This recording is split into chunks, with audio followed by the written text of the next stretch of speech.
창세기 22장 4절에서 6절 우리 함께 읽어보겠습니다. 사흘 만에 아브라함은 고개를 들어서 멀리 그곳을 바라볼 수 있었다. 그는 자기 종들에게 말하였다. 내가 이 아이와 저리로 가서 예배를 드리고 너희에게로 함께 돌아올 터이니 그동안 너희는 나귀와 함께 여기에서 기다리고 있거라. 아브라함은 번제에 쓸 장작을 아들 이삭에게 지우고 자신은 불과 칼을 챙긴 다음에 두 사람은 함께 걸었다. 오늘 같은 고민을 가진 두 사람이라는 제목 가지고 함께 말씀 나누겠습니다. 여러분 사진을 함께 보시지요. 1961년도에 4월 22일에 미국 대통령들이 사용하는 휴양지가 캠프 데이비드라고 합니다. 거기서 AP통신의 폴 바틱스라는 기자가 찍은 사진입니다. 그리고 이 사진은 1962년도에 퓰리처상을 수상한 아주 유명한 사진이에요. 지금 등을 보이고 있는 두 사람이 보이시지요? 왼쪽이 당시의 대통령이었던, 현직 대통령이었던 존 F 케너디입니다. 그리고 옆에 오른쪽이 전임 대통령인 드와이트 아이젠하워입니다. 이 사진이 찍힌 배경이 이렇습니다. 1961년 4월에 이 존 F 케너디 대통령이 이 쿠바 혁명정부 피델 카스트로가 쿠데타를 통해서 집권한 이 쿠바 혁명정부를 전복하기 위해서 미국으로 망명했던 이 쿠바 사람 1,400명과 그리고 미군들을 쿠바 남부의 피그스로 들여보내요. 그래서 이제 전쟁을 하기 위해서 그곳을 전복하기 위해서 쿠바로 사람들을 보냈는데, 군인들을 보냈는데 실패했습니다. 비밀작전 같이 진행했는데 실패했어요. 당연히 쿠바에 이 카스트로가 격분했지요. 당신이 미국이 소련과 대립관계였는데 소련의 서기장이 후르시초프였습니다. 후르시초프가 이 일을 계기로 케너디 정부를 압박했어요. 그리고 미국 내에서도 케너디에 대한 여론이 좋지 않았습니다. 지지율이 하락하고 있었어요. 케너디의 리더십에 대해서 의문을 제기했습니다. 케너디가 궁지에 몰렸습니다. 궁지에 몰렸던 케너디가 전임 대통령인 아이젠하워에게 조언을 듣기 위해서 캠프 데이비드로 이 아이젠하워 전임 대통령을 초청했습니다. 당연히 기자들이 몰려왔겠지요. 공식적인 소위 촬영 시간, 기자들을 위한 시간이 있었고 사진 촬영이 끝났습니다. 다른 기자들은 다 자리를 떠났습니다. 이 폴 바티스라고 하는 기자도 사진 찍은 다음에 카메라를 정리해서 이제 떠나려고 하는데 갑자기 이 사람 눈에 함께 길을 걷고 있는 두 사람의 모습이 보였습니다. 그런데 이 폴 바티스 기자의 눈에는 이 뒷모습이 매우 인상적인 거예요. 그래서 집어넣었던 카메라를 다시 끄집어내서 이 장면을 찍으려고 했는데 이 백악관의 대변인이 더 이상 사진을 찍으면 안 된다 제지했습니다. 근데 바티스 기자는 이걸 무시하고 사진을 찍으려고 하니까 당연히 경호원들이 제지합니다. 경호원들이 제지하는 그 순간에 사진을 찍은 거예요. 여러분 사진 속에 그 왼쪽에 이 젊은 케너디 대통령의 뒷모습을 유심히 살펴보시기 바랍니다. 세상의 모든 걱정 근심을 다 어깨에 짊어지고 있는 모습입니다.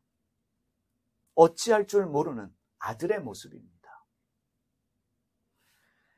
그런데 이 전임 대통령이었던 아이젠하워의 그 뒷모습을 보셔요. 마치 아들의 고민을, 아들의 염려를 다 들어주면서 함께 공감하고 있는 자상한 아버지의 모습입니다. 왼쪽에 케너디의 모습은 축 처져 있는, 어찌할 바를 모르는, 고민하고 있는 아들이라면 오른쪽에 아이젠하워 전임 대통령은 그 이야기를 들어주며 공감하며 함께 고민해주는 그러한 모습입니다. 말없이 들어주며 함께 걷고 있는 두 사람의 모습이 이 폴 바티스 기자에게는 매우 인상적으로 보였고, 그래서 사진을 찍었고, 그래서 퓰리처상을 받게 되었습니다. 두 사람의 앞 모습이 어떠했을까? 우리가 상상할 수 있어요. 그 앞모습을 우리가 지금 볼 수 없지만 뒷모습을 통해서 이 두 사람의 앞모습이 어떠했는지, 표정이 어떠했는지는 우리가 상상할 수 있습니다. 바티스 기자가 이 사진의 제목을 이렇게 붙였습니다. Two men with a problem. 한국말로 번역하면 같은 고민을 가진 두 사람이다 라는 제목을 붙였습니다. 아이젠하워 전임 대통령은 지금 현직 대통령인 케너디의 고민을, 염려를 함께 해결해야 될 문제로 인식하면서 함께 걷고 있습니다. 동행하고 있습니다. 제가 이 사진을 보면서 어떤 생각을 했냐면, 한국 정치에도 이런 모습을 보고 싶다. 지금 국제적으로, 국내적으로 다 어렵습니다. 경제가 어렵습니다. 해결해야 될 문제들이 산적해 있어요. 이때에 지금 현직 대통령께서 전임 대통령을 불러서 좀 어디를 산책하면서 이런 모습을 보여준다면 아무 말 하지 않아도 국민들은 감동을 받게 되지 않을까, 그런 생각을 하게끔 한, 그런 소원을 가지게끔 한 사진이 바로 이 사진입니다. 오늘 말씀은 우리가 잘 알고 있는 말씀입니다. 어느 날 하나님이 아브라함에게 네 아들을, 이삭을 나에게 번제로 바쳐야 된다라고 말씀하셨습니다. 아브라함에게 충격적인 일이지요. 그런데 아들을 번제로 바쳐야 된다라고 하는 이 사실이 가장 충격적으로 받아들인 사람은 사라입니다. 사라예요. 배 아파서 난 아들인 이삭을 번제로 바쳐야 한다라고 하는 하나님의 요구는 이해할 수 없는 일이고, 충격적인 일이고, 그리고 고통스러운 일입니다. 그날 밤 아마도 아브람과 사라는 밤새도록 이 일에 대해서 대화하고 이야기를 나누었을 것입니다. 다음날 아침 아브람이 이삭을 데리고 떠날 수 있었던 이유는 그날 밤 사라가 결국은 하나님 뜻에 순종하기로 결정했기 때문에 아브라함이 다음날 이삭을 데리고 떠날 수 있었던 것입니다. 그러면 또 질문 드리겠습니다. 이 사실에 대해서 이삭은 알았을까요? 몰랐을까요? 여러분, 중요한 질문이에요. 우리가 성경을 읽으면서 이 질문이 나와야 합니다. 이삭은 알았을까? 몰랐을까? 여러분, 이때 이삭의 나이를 30대 이상으로 추정하고 있습니다. 30대 이상의 나이로 추정하고 있는데 이미 다 큰 어른이에요.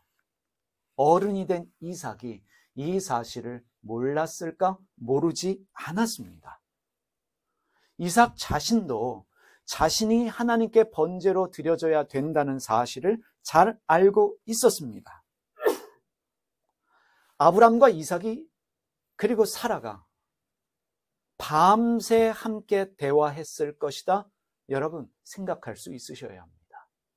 아브람과 사라만이 아니라 그 자리에 이삭도 함께 하면서 하나님의 이 요구에 대하여 우리는 어떻게 해야 될 것인가 함께 고민하고 질문하며 대화했음에 분명합니다. 이삭이 번제로 드려져야 된다는 사실에 대하여 이삭이 알았고, 그리고 이러한 하나님의 요구에 순종합시다 설득했던 사람이 누굴까? 저는 이삭이라고 여겨집니다. 이삭이 어찌할 줄 모르는 아버지 아브람을 설득하고 통곡하고 있는, 이런 일이 있어서는 안 된다라고 말하는 일반적으로 어머니들은 나는 너를 포기할 수 없어. 네가 번제물이 아니라 내가 차라리 죽을게 라고 말하는 것이 어머니입니다.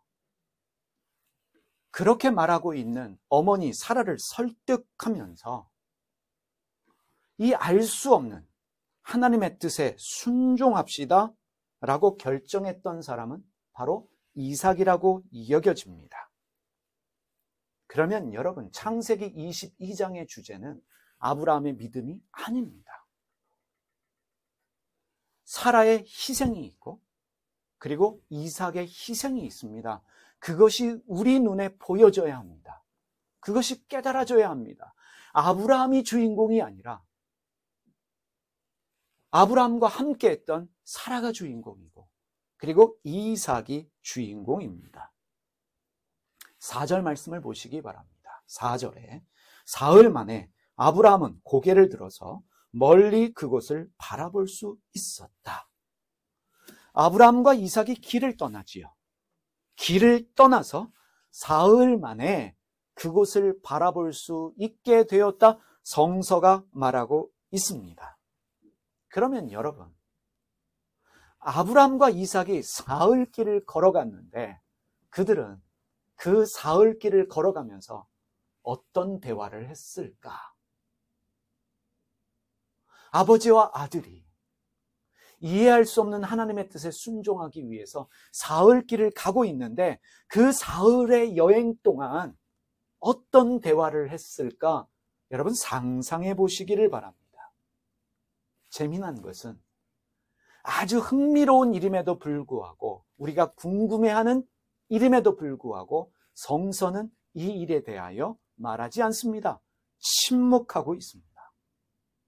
바로 이것이 성서가 가진 매력이에요.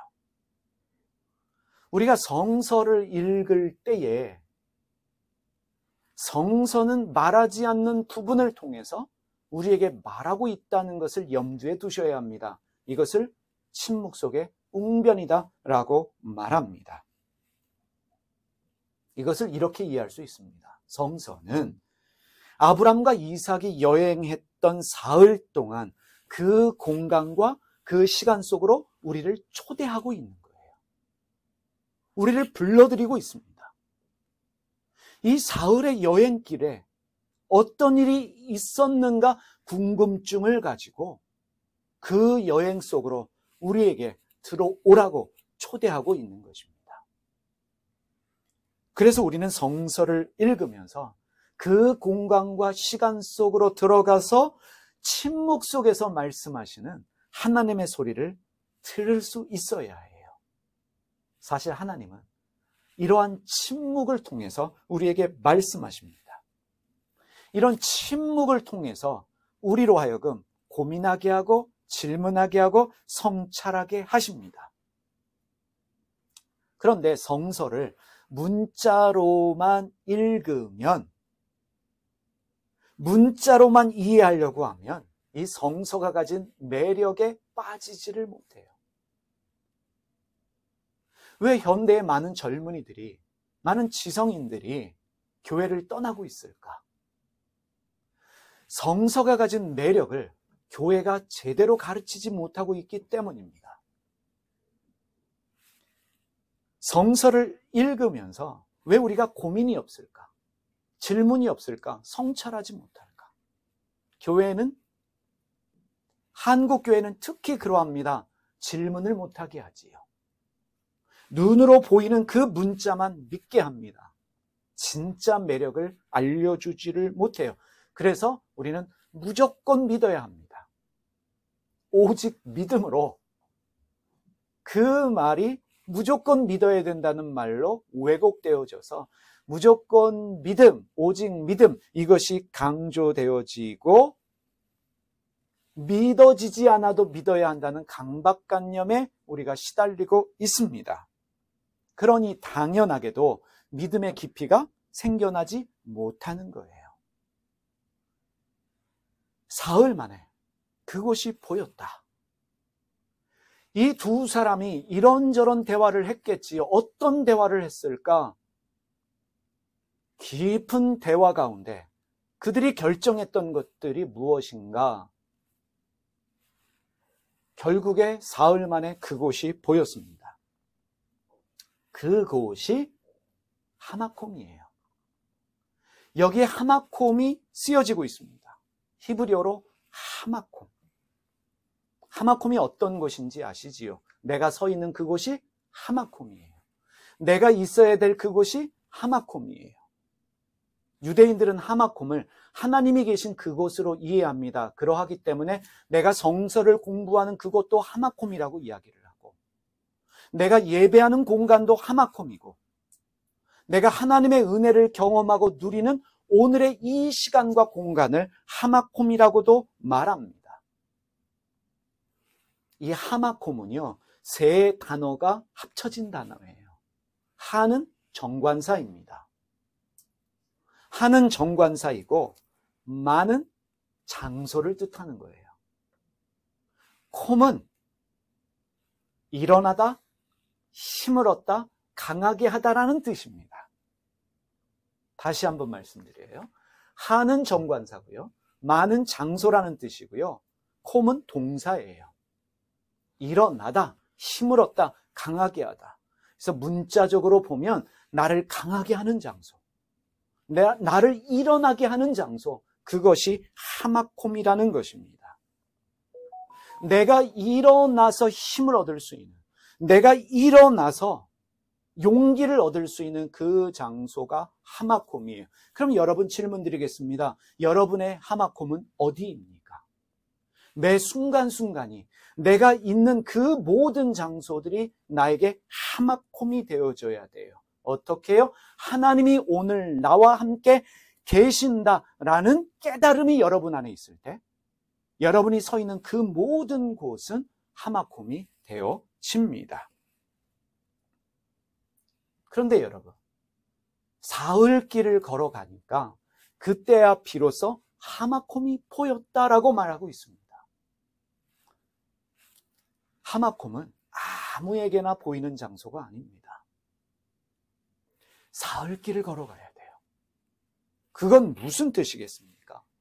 내 희생과 내 포기가 있을 때, 나를 비워냈을 때, 완전히 내가 비워지고 나를 내려놓을 때 비로소 보이는 장소가 하마콤입니다. 바로 거기가 천국이에요. 왜 사흘 만에 두 사람에게 하마콤이 보였을까? 그러면 아브라함과 이삭이 3일길을 걸어가면서, 사흘길을 걸어가면서 나누었던 대화가 어떤 대화였는지를 우리가 상상할 수 있습니다. 이제 5절 말씀을 보겠습니다. 그는 자기 종들에게 말하였다. 내가 이 아이와 저리로 가서 예배를 드리고 너희에게로 함께 돌아올 터이니 그동안 너희는 나귀와 함께 여기에서 기다리고 있거라. 자, 이 구절에 이 아이와 라고 말할 때 이 아이는 내 아들 내 자식이라는 뜻이 아닙니다. 이 구절의 번역은 잘못되어진 번역입니다. 여기에 쓰인 히브리어, 아이로 번역되어진 히브리어가 나아르인데, 이 나아르는 건장한 청년을 뜻해요. 이 젊은 애를, 이 청년을 데리고 가서 예배 드리겠다는 뜻인데, 재미난 게 어디서부터 이 번역이 잘못되어졌나 보니까 히브리 성서를 기원전 3세기에 그리스어로 번역한 성경을 70인역이라고 하는데, 그 70인역이 이 청년이라는 말을 아이로 번역을 했어요. 라틴어로 성경을 번역할 때는 히브리어 원전이 아니라 그리스어로 번역되어진 70인역을 참조했고, 이것이 그대로 이어져서 영어 성경과 지금 우리말의 성경도 다 아이로 번역하고 있습니다. 이러하기 때문에 유대인들의 구약 성서 이해와 우리가 다른 경우가 종종 있어요. 왜냐하면 히브리 원어를 잘못 번역한 경우가 있기 때문입니다. 아브라함은요, 내 아들로 이야기하지 않았어요. 아브라함은 이 어린아이라고 말하지 않았어요. 이 청년을, 이 젊은 애를 데리고 가서 예배 드리겠다. 왜 내 아들이 아닐까? 왜 내 아이가 아닐까? 왜 건장한 청년을 데리고 이 젊은 애를 데리고 라고 말하고 있을까? 더 이상 내 아들이 아니기 때문에 그렇습니다. 사흘길 동안 이삭은 내 아들이다, 내 소유다, 내 것이다 라고 여기는 집착과 고집을 내려놓은 말이 젊은 청년이에요. 내 아들이 아니라 하나의 청년이에요. 젊은 애예요. 내 집착과 내 고집을 내려놓았습니다. 이 젊은 애를 데리고 저리로 가서 예배를 드리겠다. 그 저리로가 하마콤이에요. 같은 단어가 반복되고 있다는 것은 중요하다는 뜻입니다. 하마콤이 반복되고 있어요. 내가 이 젊은 애를 데리고 저리로 가서 하마콤으로 가서 예배하겠다.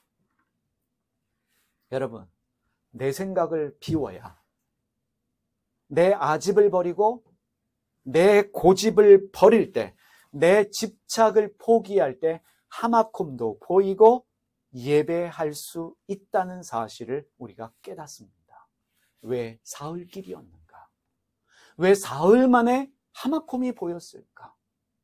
내 집착, 내 고집, 내 것이라고 여기는 내 생각을 내려놓았을 때 비로소 하마콤이 보이고 비로소 예배하게 되어집니다.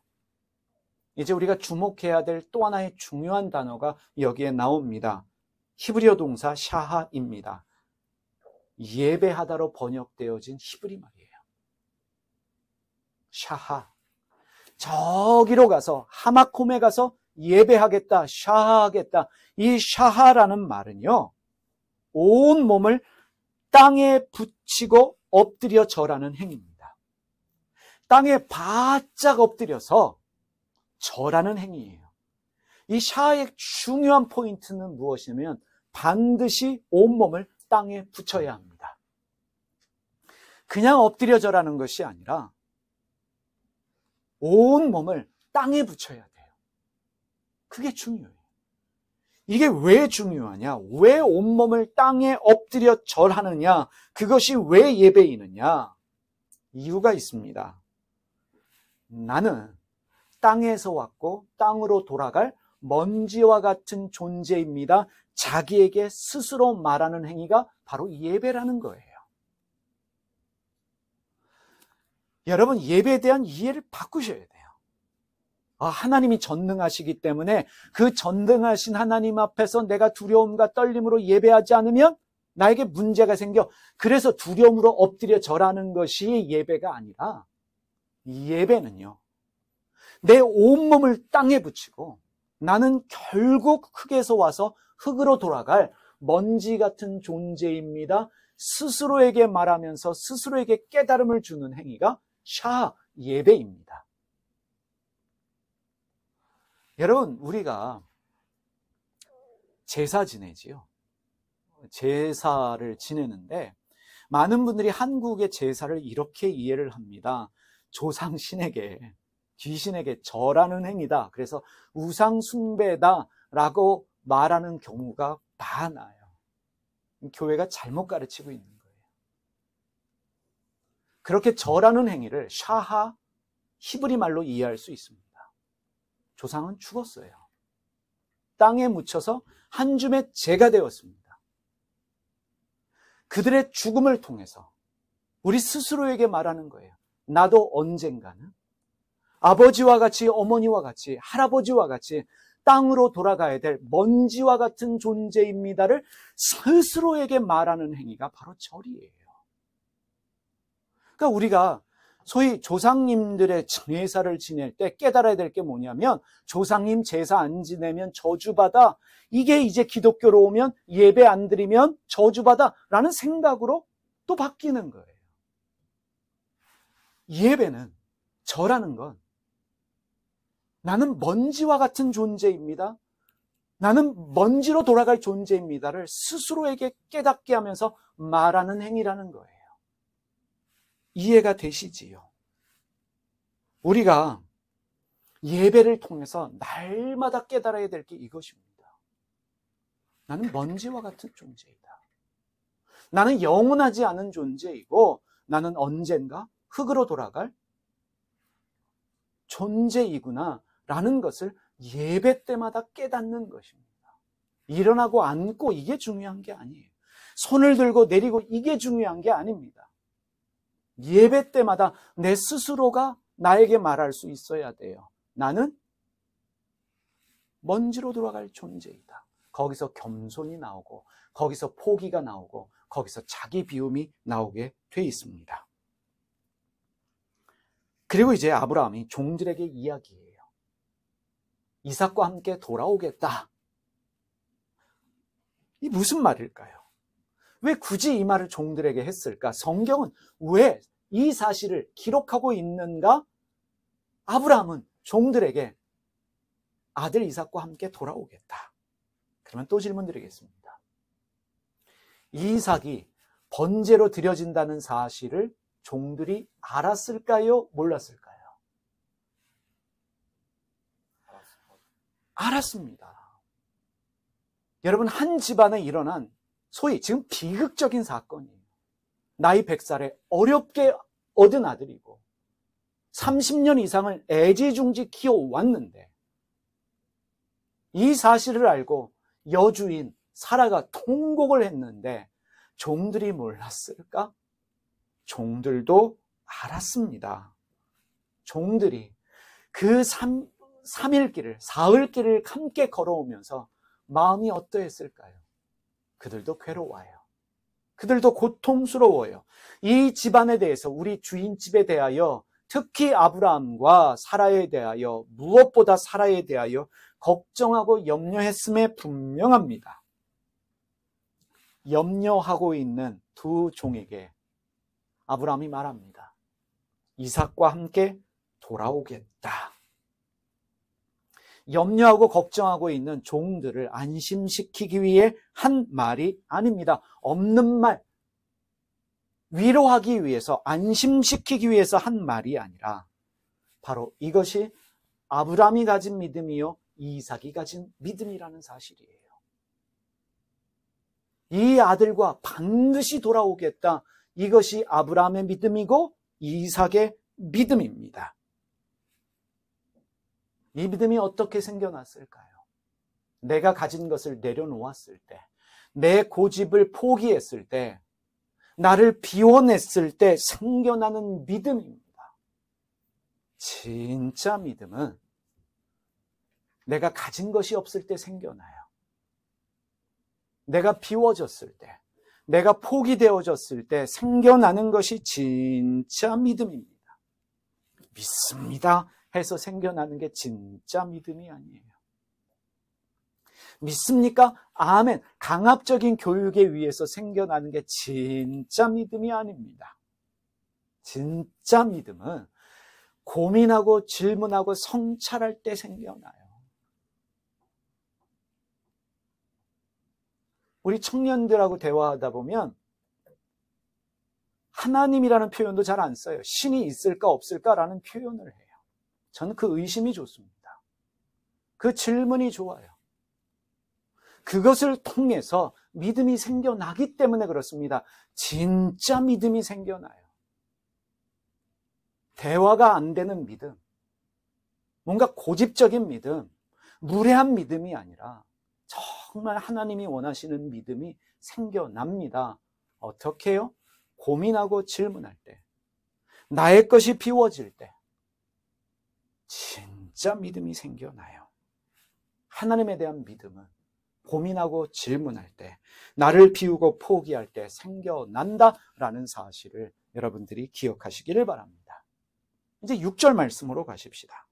아브라함은 번제했을 장작을 아들 이삭에게 지우고 자신은 불과 칼을 챙긴 다음에 두 사람은 함께 걸었다.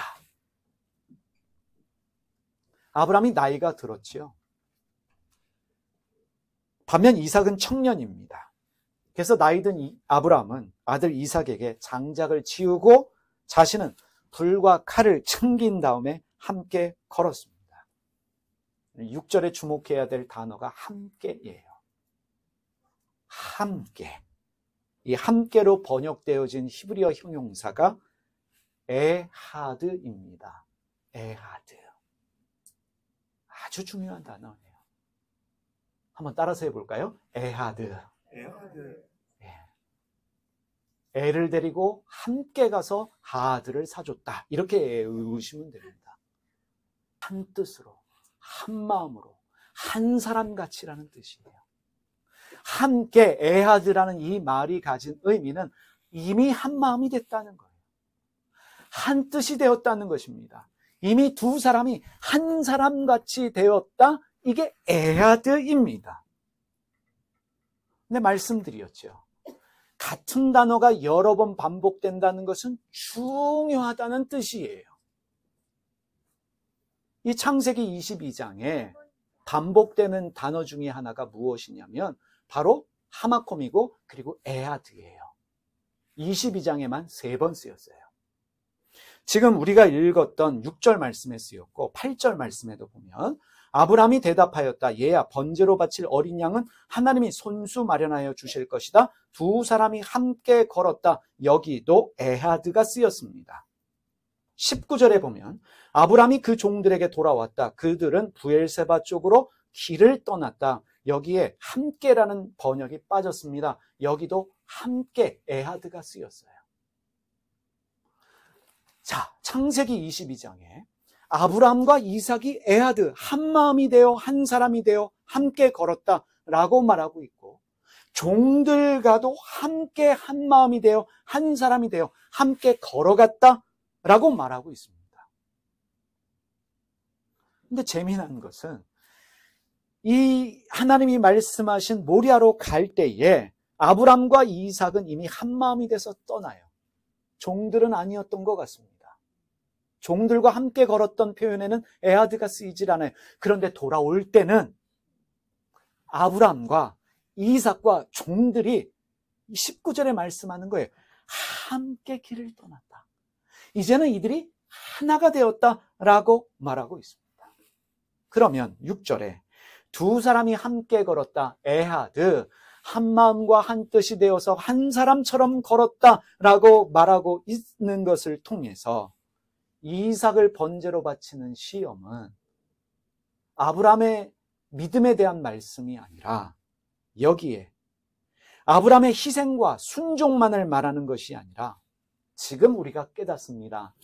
아브라함, 이삭이 함께 순종하고 함께 희생했다는 사실이에요. 함께 순종하고 함께 희생했다. 누가? 아브라함과 이삭이. 그리고 눈에 보이지 않는 성서가 감추고 있는 또 한 사람이 있지요. 사라입니다. 사라도 희생과 순종이 절대적이었어요. 성서는 침묵하고 있지만 성서가 말하고 있는, 침묵으로 말하고 있는 사라의 희생과 순종이 있다는 것이 우리에게 깨달음이 되어야 합니다. 아브라함, 이삭, 사라의 순종과 헌신이 있습니다. 그런데 이 가족을 지켜보고 있는 종들의 희생도 순종도 있다는 사실이에요. 창세기 22장에 주목받는 한 사람 아브라함이 전부가 아니라 아브라함도 이삭도 사라도 그리고 종들도 에하드, 한 마음 한 뜻이 되어서 한 사람처럼 움직였다. 성서가 말하고 있는 것입니다. 그들은 함께 순종했고 함께 희생했습니다. 이것을 성서는 침묵으로 우리에게 말하면서 깨달음을 주고 있어요. 여러분, 누가 이것을 깨달을까요? 여러분, 이 침묵으로 말하고 있는 이 성서의 매력에 빠지는 사람은, 문자로만 보는 사람은 절대로 깨닫지를 못합니다. 왜 그럴까? 왜 이랬을까? 고민하고 질문하며 성찰하는 사람에게만 하나님이 침묵으로 말씀하시는 그 소리를 듣게 됩니다. 그 성서의 매력에 빠지는 거예요. 아브라함만 보이는 게 아니라 사라도 보이고 이삭도 보이고 그 뒤에 말없이 지켜보고 있는, 고통스러워하는 이 가족의 어려움을 눈으로 보고 있는 이 종들의 마음도 읽혀질 수가 있다는 것입니다. 그래서요, 이 성서의 침묵을 아는 사람의 특징이 있습니다. 성서는 침묵으로 우리에게 말하고 있구나. 이 매력을 아는 사람의 특징이 무엇이냐? 침묵입니다. 침묵하는 사람은 깊이 생각합니다. 침묵하는 사람이 깊이 헌신합니다. 침묵하는 사람은 어떠한 상황에서도 요동하지 않고 고요합니다. 침묵하는 사람이 깊이 생각하고 깊이 헌신하고 어떤 상황에서도 요동하지 않고 자리를 지키는 사람이구나. 왜 침묵을 금이라고 했을까? 이해가 되어집니다. 침묵하는 사람은 침묵을 통해 말합니다. 하나님이 침묵을 통해 우리에게 응변하시듯이 침묵하는 사람은 침묵을 통해서 자기의 메시지를 전합니다.